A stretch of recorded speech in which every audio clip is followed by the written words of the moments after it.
पिछले लेक्चर में हमने थायरिस्टर का टर्न ऑफ प्रोसेस डिस्कस किया था। इस लेक्चर में हम लोग थायरिस्टर को टर्न ऑफ करने के मेथड्स के बारे में डिस्कस करेंगे, यानी कि कम्यूटेशन मेथड के बारे में डिस्कस करेंगे। थायरिस्टर को टर्न ऑफ करने के प्रोसेस को कम्यूटेशन कहा जाता है।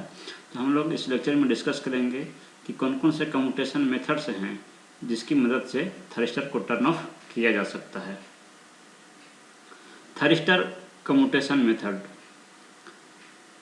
Once thyristor starts conducting, the gate loses control over the device। जैसा कि हम लोग जानते हैं कि थायरिस्टर एक बार कंडक्ट करना शुरू कर दे तो गेट का जो है कंट्रोल डिवाइस के ऊपर नहीं होता है, यानी कि गेट सिग्नल रिमूव कर देने पर भी थायरिस्टर टर्न ऑफ नहीं होता है, वो कंडक्ट करता ही रहता है।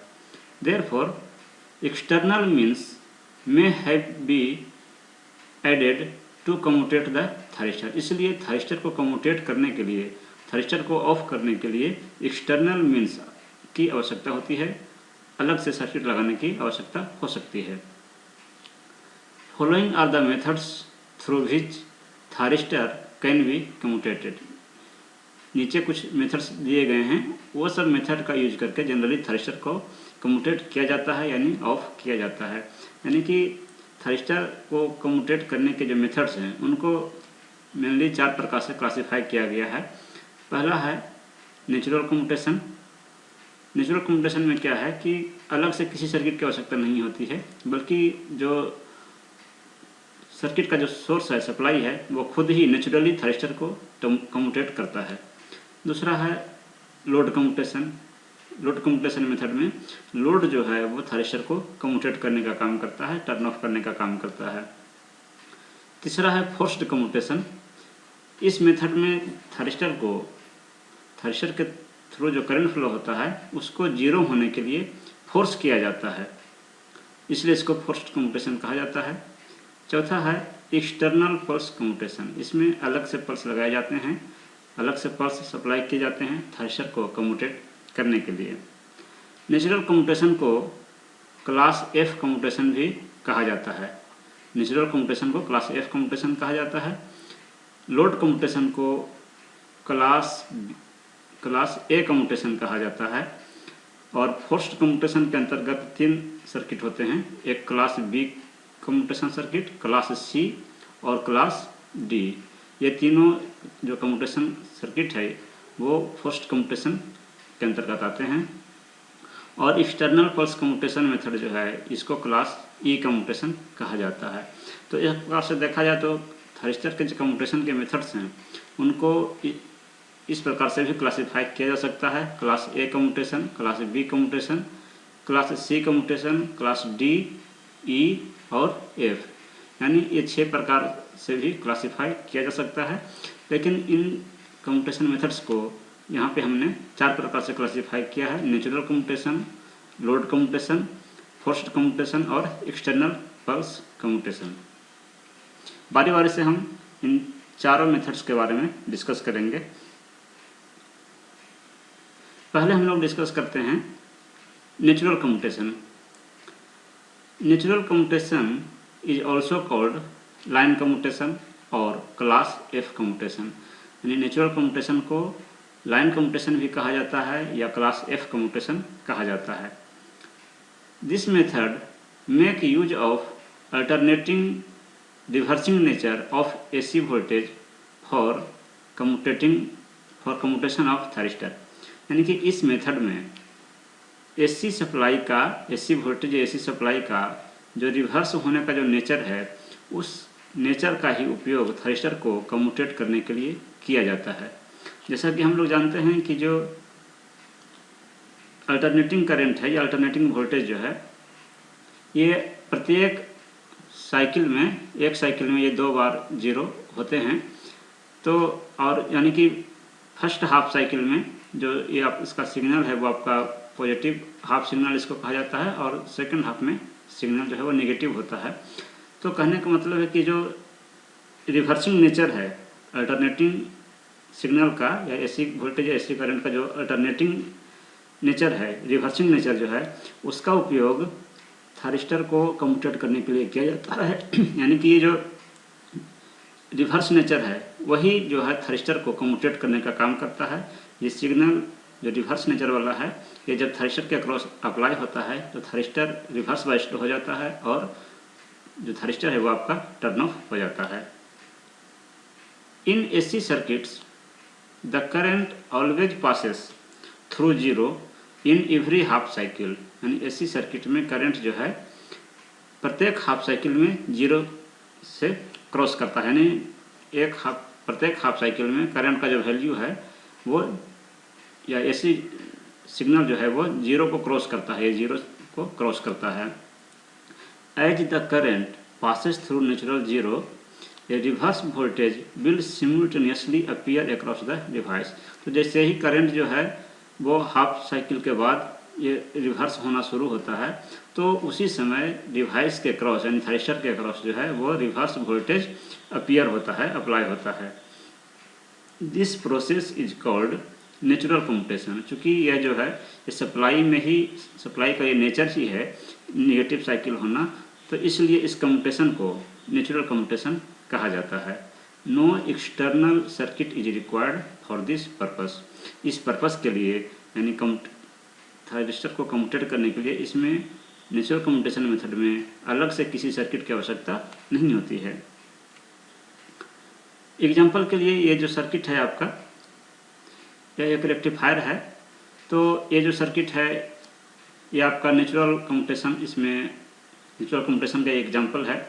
जैसे कि इसमें जो आपका सोर्स है, इनपुट सप्लाई जो है ये आपका एसी सप्लाई है, Vs = Vm sin ωt, ये साइन का फंक्शन है। और जो लोड है वो आपका रजिस्टिव लोड है और लोड के अक्रॉस जो वोल्टेज है वो आपका आउटपुट वोल्टेज है और ये आउटपुट करंट है और ये थारिस्टर है। तो जो सोर्स है उस सेल्फ सोर्स का जो नेचर है वो यहाँ पे दिखाया गया है कि वे अल्टरनेटिंग नेचर का है, साइन का फंक्शन है, इसलिए साइन का वेव फॉर्म यहाँ पे दिखाया गया है। साइनसॉइडल सिग्नल जो होते हैं उसका वो एक साइकिल जो है 2 पाई रेडियन का होता है। यहाँ तक आपका ये एक साइकिल है और ये पाई तक हाफ साइकिल है। तो ये आपका जो इनपुट सिग्नल है उसका ये नेचर है। और जब 0 से पाई तक, जब सिग्नल 0 से पाई के बीच में होता है तो इस बीच में किसी भी टाइम पे जो थारिस्टर है आपका ये फॉरवर्ड बाइस्ड होता है, क्योंकि उस केस में ये आपका जो एनोड है वो पॉजिटिव से कनेक्टेड होता है, इसलिए ये जो आपका थारिस्टर है वो फॉरवर्ड बाइस्ड होता है। और जब थारिस्टर जब फॉरवर्ड बाइस्ड होता है तो उस केस में ये शॉर्ट सर्किट की तरह बिहेव करेगा और करंट को पास होने देगा। तो ये जब शॉर्ट सर्किट की तरह बिहेव करेगा, करंट इसके थ्रू फ्लो करेगा, तो जो है लोड के अक्रॉस वोल्टेज भी अपीयर होगा और करंट भी अपीयर होगा। तो वही आउटपुट वोल्टेज जो है लोड के अक्रॉस अपीयर हुआ है, जो यहाँ पे दिखाया गया है, ये रेड कलर से दिखाया गया है, ये वोल्टेज को रिप्रेजेंट कर रहा है, आउटपुट वोल्टेज को। और जो आउटपुट करंट है वो आउटपुट वोल्टेज बाई रेजिस्टेंस होगा। तो ये जो आपका ग्रीन कलर से डॉटेड लाइन से है ये आपका आउटपुट करंट को दिखाया गया है। लेकिन जब सिग्नल, जो इनपुट सिग्नल है वो आपका पाई से 2 पाई इस इंटरवल में होता है, यानी सेकंड हाफ साइकिल में होता है या नेगेटिव साइकिल में होता है, तो उस दौरान जो आपका थारिस्टर है वो नेगेटिव से, इसका एनोड जो है वो नेगेटिव से कनेक्टेड होता है, तो इसलिए ये थारिस्टर जो है आपका रिवर्स बाइस हो जाता है। जब थारिस्टर आपका रिवर्स बाइस हो जाएगा तो थारिस्टर कंडक्ट नहीं करेगा, करंट को पास होने नहीं देगा।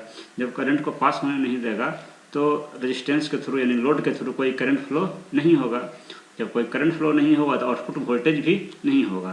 तो इसलिए पाई से 2 पाई तक जो नेगेटिव साइकिल था, यहाँ इस बीच में आउटपुट वोल्टेज भी 0 है और आउटपुट करंट भी 0 है। उसके बाद फिर जब आपका नेक्स्ट साइकिल जब शुरू होगा 2 पाई के बाद, तो फिर से वही प्रोसेस जो है आपका रिपीट होगा। तो इस बीच में हम ये देख रहे हैं कि जब सिग्नल पाई से 2 पाई के बीच में है इनपुट सिग्नल, तो उस दौरान ये थारिस्टर जो है हमारा रिवर्स बाइस हो रहा है। कितने देर के लिए? पाई से 2 पाई, पाई से 2 पाई इस इंटरवल के लिए थारिस्टर जो है हमारा वो रिवर्स बाइस्ड है, यानी कि जो थारिस्टर है इस पीरियड में आपका ऑफ रहेगा। तो यानी कि ये नेचुरल कम्यूटेशन का एग्जांपल है, क्योंकि इसमें कोई अलग से सर्किट नहीं लगाया गया है थायरिस्टर को ऑफ करने के लिए, बल्कि जो इनपुट सिग्नल का जो नेचर है वही थायरिस्टर को ऑफ करने का काम कर रहा है। तो इसलिए यह नेचुरल कम्यूटेशन का एग्जांपल है। और जितने देर के लिए थायरिस्टर जो है रिवर्स वाइस होता है वो सर्किट टर्न ऑफ टाइम कहलाता है। टीसी से डिनोट करते हैं उसे। This method of commutation is used in AC voltage controller, phase controller rectifier and cyclo converter। यानी कि ये जो मेथड है नेचुरल कम्यूटेशन मेथड जो है वो AC वोल्टेज कंट्रोलर में और फेज कंट्रोल रेक्टिफायर में और साइक्लो कन्वर्टर में यूज किया जाता है। तो इन सब के बारे में, साइक्लो कन्वर्टर के बारे में भी, फेज कंट्रोल रेक्टिफायर के बारे में भी हम लोग आगे डिस्कस करेंगे। सेकंड जो मेथड है वो है कम्यूटेशन का, जो सेकंड मेथड है वो था लोड कम्यूटेशन। तो लोड कम्यूटेशन क्या है? Load commutation is also called resonant commutation और सेल्फ कम्यूटेशन और क्लास ए कम्यूटेशन। यानी लोड कम्यूटेशन को रिजोनेंट कम्यूटेशन भी कहा जाता है या सेल्फ कम्यूटेशन भी कहा जाता है और क्लास ए कम्यूटेशन भी कहा जाता है। क्लास ए कम्यूटेशन ये जो नेम है ये इम्पोर्टेंट है, एग्जाम्स में पूछे जाते हैं। In this commutation, commutating component L and C are connected in series with the load or C in parallel with the load, such that overall load circuit is underdamped। यानी कि इस method में, load commutation के method में जो load है resistive load होता है और लोड के साथ सीरीज में एल इंडक्टेंस और कैपेसिटेंस ऐड किए जाते हैं, या इंडक्टेंस को सीरीज में ऐड किया जाता है एंड कैपेसिटेंस को लोड के पैरेलल में, इस प्रकार से कनेक्ट किया जाता है। तो ऐसा करने से क्या है कि जो इफेक्ट होता है सर्किट में वो हम देखते हैं। ये जो आपका सर्किट है ये आपका लोड कम्यूटेशन का एक एग्जांपल है। इस सर्किट में देखा जाए तो जो इनपुट सोर्स है ये आपका डीसी सोर्स है, डीसी वोल्टेज है, और ये आपका रेजिस्टिव लोड था, ये आपका थायरिस्टर है। तो जो आपका थायरिस्टर है वो उसका एनोड पॉजिटिव से कनेक्टेड है और कैथोड नेगेटिव से कनेक्टेड है। तो थायरिस्टर जो है आपका फॉरवर्ड बास्ड है, तो ये शॉर्ट सर्किट की तरह बिहेव करेगा और करंट फ्लो करेगा। ये एल एंड सी जो है इसको कम्यूटेटिंग कंपोनेंट कहा जाता है। ये अलग से सर्किट में लगाए गए हैं थायरिस्टर को कम्यूटेट करने के लिए। थायरिस्टर को कम्यूटेट करने के लिए अलग से ये लगाया गया है। अगर ये कम्यूटेटिंग कंपोनेंट नहीं होता तो इसमें जो है वो डीसी करंट फ्लो होता, क्योंकि डीसी सोर्स है और एक रेजिस्टेंस है, तो डीसी करंट ही इसमें फ्लो होता और थायरिस्टर टर्न ऑफ नहीं हो पाता।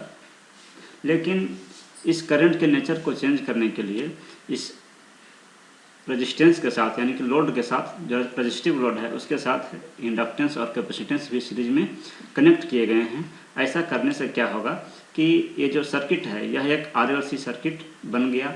और पिछले लेक्चर में जिसमें कि डायोड का बिहेवियर हमने डिस्कस किया था उसमें ये देखा था कि जब सर्किट आरएलसी सर्किट हो और सोर्स डीसी हो तो उसमें जो करंट का नेचर है वो इस नेचर का करंट फ्लो होता है, वो अल्टरनेटिंग करंट होता है, लेकिन वो डैम्प्ड नेचर का होता है, यानी कि उसका जो मैग्नीट्यूड है वो हर साइकिल में डिक्रीज होता जाता है।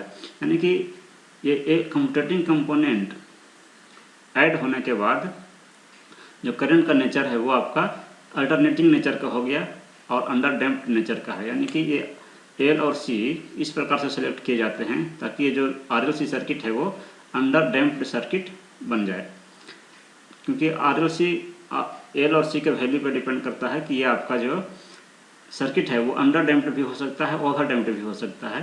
तो इस प्रकार से वैल्यू सेलेक्ट किए जाते हैं ताकि ये सर्किट अंडर डैम्प्ड सर्किट हो, यानी वेव्स जो है, जो सिग्नल है वो टाइम के साथ इसका मैग्नीट्यूड डिक्रीज करते जाए। तो इस प्रकार से हम देखते हैं जब जो हमारा करंट है इसमें जो एसी करंट हो गया तो वो करंट को, उसका जो नेगेटिव साइकिल होगा, करंट का जो नेगेटिव साइकिल होगा उसको थायरिस्टर पास होने नहीं देगा, क्योंकि इस करंट के कारण, नेगेटिव साइकिल के कारण जो थायरिस्टर है वो रिवर्स वाइस हो जाएगा। तो इसलिए आउटपुट के रूप में हमें ये वाला नेगेटिव पोर्शन जो है वो आउटपुट में नहीं आएगा। और यानी कि कहने का मतलब है कि इतने पीरियड के दौरान, इस नेगेटिव साइकिल जितने देर के लिए है उतने पीरियड के दौरान ये थारिस्टर जो है हमारा रिवर्स बस्ट होगा। तो वही चीज़ आपको इस सर्किट में भी प्राप्त किया जा सकता है, जिसमें कि लोड के पैरेलल में कैपेसिटेंस लगा दिया जाए और सीरीज में इंडक्टेंस हो। तो एल और सी जो है ये कम्यूटेटिंग कंपोनेंट ही है, इनका कनेक्शन डिफरेंट है। तो इसमें भी जो करंट का नेचर होगा वो इसी नेचर का होगा, यानी कि अगर ये कम्यूटेटिंग कंपोनेंट नहीं होते लोड के साथ तो जो करंट है वो आपका डीसी नेचर का होता और उस केस में थारिस्टर जो है वो आपका रिवर्स बाइस नहीं हो पाता। लेकिन उसको एसी बनाने के लिए या उसका नेचर, करंट का नेचर को चेंज करने के लिए लोड के साथ सीरीज में एल एंड सी भी कनेक्ट किए गए। इस प्रकार से जो लोड है, अब जो लोड है वो सर्किट के करंट के नेचर को चेंज कर दिया और जो थारिस्टर है उसको वो कम्यूटेट करेगा नेगेटिव हाफ साइकिल में, यानी नेगेटिव इतने पीरियड के लिए जो थारिस्टर है वो रिवर्स बाइस होगा। तो इस प्रकार से ये जो सर्किट है वो आपका लोड कम्यूटेशन का एग्जाम्पल है, क्योंकि इसमें लोड जो है वो थारिस्टर को कम्यूटेट करने का काम कर रहा है। Load commutation is commonly employed in series inverter, यानी लोड कम्यूटेशन जो है वो जनरली सीरीज इन्वर्टर में अप्लाई किए जाते हैं। Load commutation is possible in DC circuit, not in AC circuit. Load commutation हमेशा डीसी सर्किट में ही हो सकता है, एसी सर्किट में ये पॉसिबल नहीं है। जबकि नेचुरल कम्यूटेशन जो है वो आपका एसी सर्किट में ही हो सकता है, क्योंकि जो रिवर्स नेचर है वो एसी सर्किट का ही होता है, डीसी सर्किट का नहीं होता है। लेकिन जो लोड कम्यूटेशन है ये सिर्फ डीसी सर्किट में ही हो सकता है। तो इस लेक्चर में हमने कम्यूटेशन के मेथड्स के बारे में डिस्कस किया। इसमें हमने दो मेथड्स के बारे में डिस्कस किए, नेचुरल कम्यूटेशन मेथड और लोड कम्यूटेशन। इसके अगले लेक्चर में हम लोग फोर्स्ड कम्यूटेशन के बारे में डिस्कस करेंगे। Thank you.